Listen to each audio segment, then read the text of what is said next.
Hello and welcome to this week's episode of ADHD with me, Sarah, Wheelie Mama, intuitive empowerment coach, author, speaker and mum of 3. And me, Donna, the sorcerer of all the teas and blender of all the teas and the one that talks about tea and drinks tea all the time. Up Unravel Tea. Sarah doesn't know what we're going to talk about yet. Maha. The joys of being intuitive. But not a mind reader. Not a mind reader, as previously discussed. Mm-hmm. So Donna, what's on your mind and what's in your cup? In my cup today is a white tea from Georgia. It's from the Renegade Tea Estate that I have adopted a plot of tea plants. So it's quite exciting. But yeah, it's a really lovely white tea. It's quite juicy, which is a bit of a strange word to use with tea. But yeah, it's rather delicious. And what's on my mind? Having the support that I have, and I'm really fortunate to have it. I'd been speaking to a friend earlier, and she definitely doesn't have the same support network as I do, or the level of it. And it's kind of made me realize just how lucky I am. And Sarah, what is in your cup and what is on your mind? So in my cup, we're still in autumn, so I make no apologies. I have pumpkin spice coffee in my cup, as usual. And what's on my mind? Well, you sparked definitely deep gratitude in me, speaking around the whole support topic. I am very, very fortunate to have the support that I have in my life as well, not least of all you, because I think we seem to mirror each other really. No matter how off the rails I feel, I can always come to you, and you can kind of very quickly and easily get me back on the rails again. And kind of, I know when you say I understand, that you actually do understand, and that is so comforting to know that. Because when you're drained and overwhelmed and exhausted, you don't have any energy to explain to someone why you feel that way. So having you in my life, I'm hugely grateful for it, because I know that I don't have to explain. And or apologize.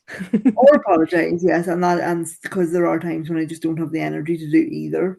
And just knowing that you get it on a really deep level is such a blessing in my life. That's so lovely. I don't know what to say to that.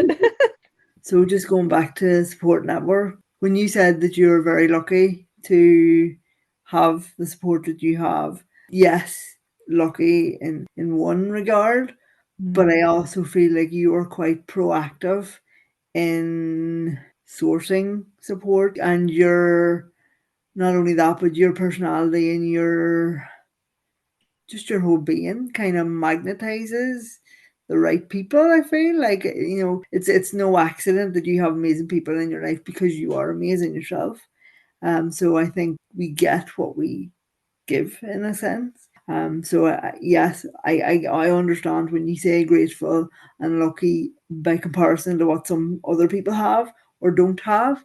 I get that, but I also don't want you to underestimate the life you now have is the life that you've created for yourself, and it hasn't been easy, but it's now like you're reaping the rewards of all the challenges that you've faced and won, because we do build our own lives, and essentially we get what we believe on a subconscious or conscious level that we deserve.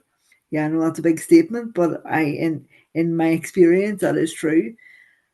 If you expect to come across people who don't value and support and see you, then that's what you will experience. If you believe that 99% of the world are decent, good people who genuinely want to make the world a better place, then that is what you will experience, in my humble opinion. It's interesting. It's difficult because I have experienced so many not so great people. A lack of support through not understanding a lot as well. But then I didn't understand myself. I don't know. You've left me speechless now. I mean, it goes back to the whole thing of being able to self-advocate. The more we understand ourselves, or advocate, sorry, not advocate, the more we understand ourselves, the better we can advocate for ourselves, and then it's less open to misinterpretation or disrespect. When you know what's what inside yourself. Yes, that's true, because you don't have to keep on questioning things, even though I still keep questioning all things. But then again, I suppose that's also something to do with constantly trying to do better as well, trying to strive for better, even within yourself. I know that the support networks are very different where you are versus what in terms of like even GPs and all that kind of thing. Like it's literally non-existent over here. I went to my GP even to talk about the possibility of going through assessment, and I was pretty much told quite firmly, even though I explained and rationalized and why it was important to me to go through the process. And I know you and I have spoken about this at length. It's not just about us, it's about future generations and having the right level of support in place. And how can they ever do that if they don't know the size of the issue or the size of the need? And I explained all this and thought it was quite quite convincing and quite eloquent in how I explained it all. And I was just told, unless you want to go on medication, there's literally no point. A diagnosis will do nothing whatsoever unless you want to go on medication. And I'm like, well, it'll do all the things that I've just explained, but okay. Yeah, so it was shut down.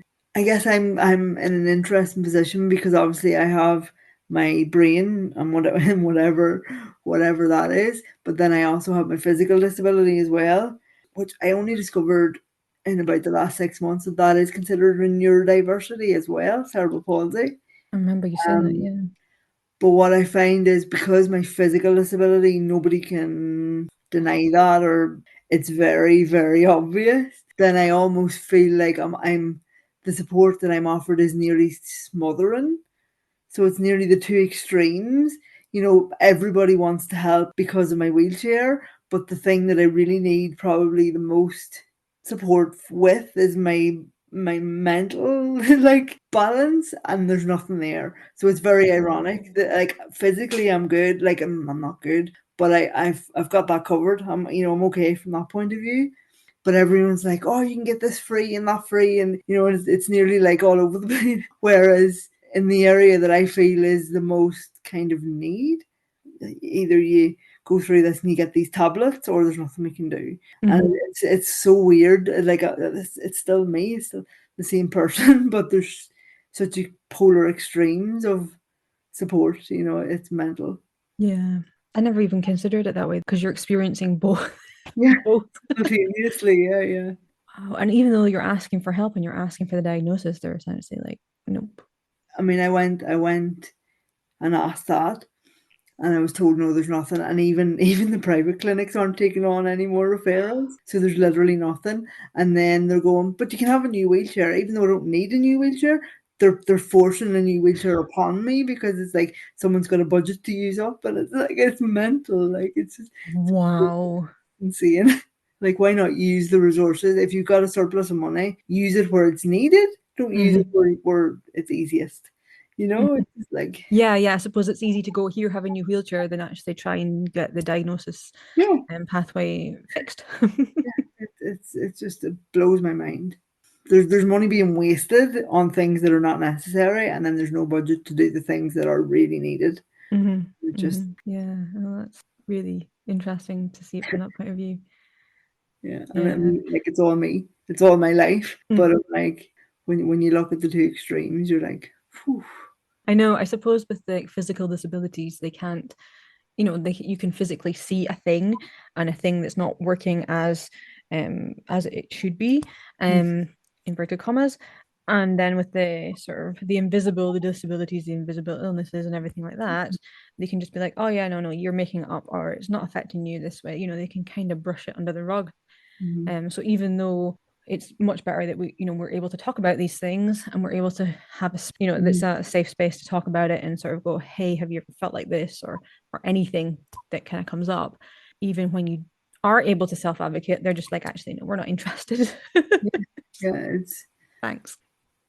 I genuinely can't even rationalize it. And when we like you and I both know, you'll understand when I say this. Decision paralysis and like overstimulation is way more disabling than me sitting in my chair. Like I can still press a button and move just because my legs don't work. I can still get where I need to be. But when my brain doesn't want to play ball, I ain't going nowhere. Like it's But you can only do that because you have the support to do it. that is true. Yes, fair. So at the moment, you do not have the support regarding brain things. That's a No. great way of putting it, me. Regarding brain things, you do not have the support, but you have the support for the physical kind of aspect. Yeah, that's true. Why not wait until someone says, "Well, I actually need a new chair," or like divert the money like to where it is needed for now, and then later on, or even do a review and say, "Do you need?" "No, I don't." "Okay, so then this pot of money can go over here instead." Instead of like, "Here, have it anyway," even though you don't need it, have it anyway. Like Yeah, that's just a silly. bit. Yeah, I don't get that at all. It'll yeah, be something to do with the way that everything's allocated and what it needs to be spent on. yeah.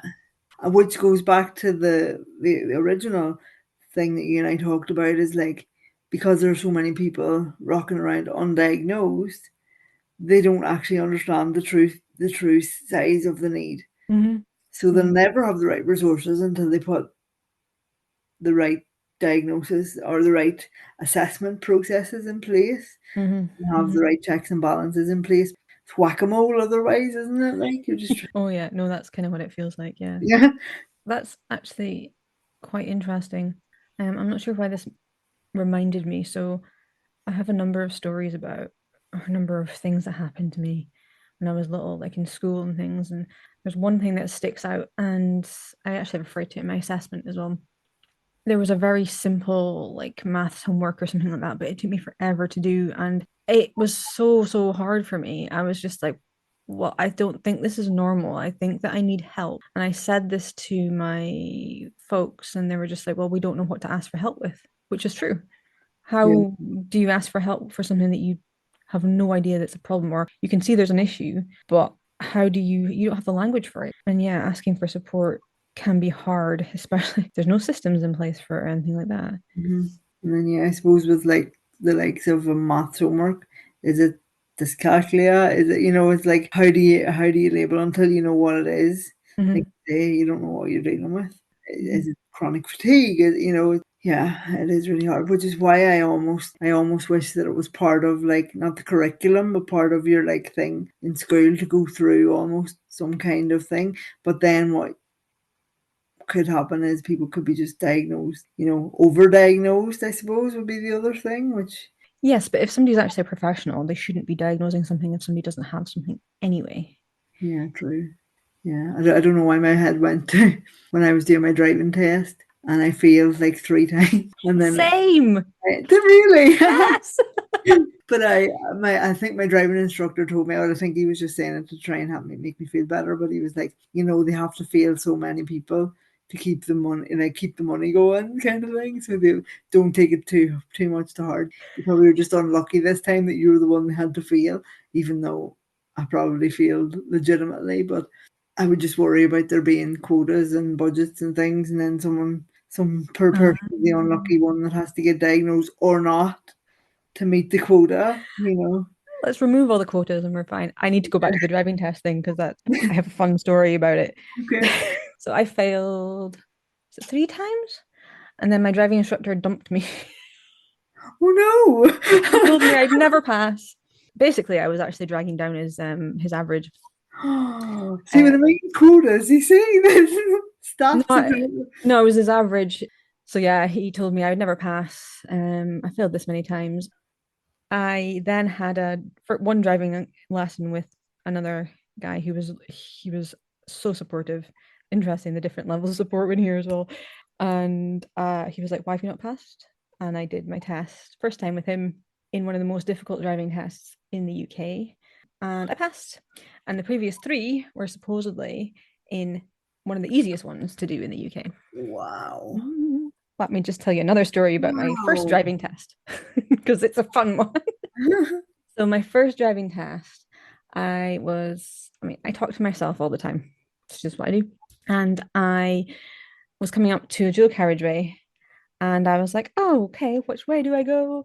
And the driving test dude answered the question, but I'd answered the question in my head. Oh, And and he you, failed me because I didn't know that going onto a dual carriageway, you could only go one way. And I got so I got one major. It was like a dangerous because I'd spoken to myself, and I got nothing else on that test. oh my, so you could have passed first time.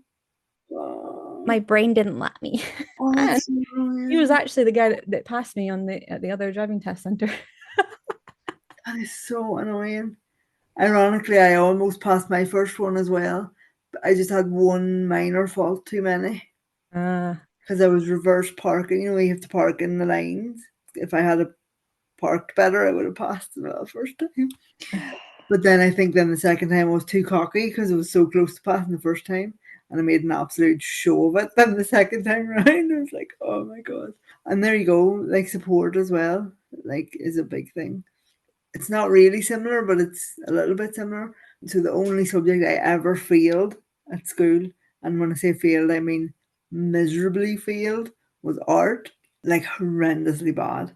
For traditional art, as in drawing and painting and stuff, I do not have an ounce of talent. I can write, I can do poetry, I can do all the things. I can even write songs and sing them and all this. But when it comes to actually painting and drawing, not a scrap of talent do I have. But anyway, so I failed art, like spectacularly failed it. And the teacher told me that she didn't understand why I was so bad because my mum and my auntie were so artistic and she taught both of them. And she's like, how can you be from the same family and not have an ounce of talent? It was horrible. I ended up more or less protesting in the class, sat with my arms folded and refused to do anything. And then she told me she was going to put me outside the classroom door. And I said, well, for all the good I am in here, I might as well be out there. So you'll actually be doing us both a favour if you let me go out there. I was a cheeky wee cow when I was a teenager. Then when I applied for my degree, got in and everything, like our induction, I found myself sitting in the art college in Belfast. And I was like, oh boy, this is going to be a spectacular mess. I was like, I was at one point even considered checking if I could roll myself out the window because I was like, I need to get out of here somehow. This is like awful.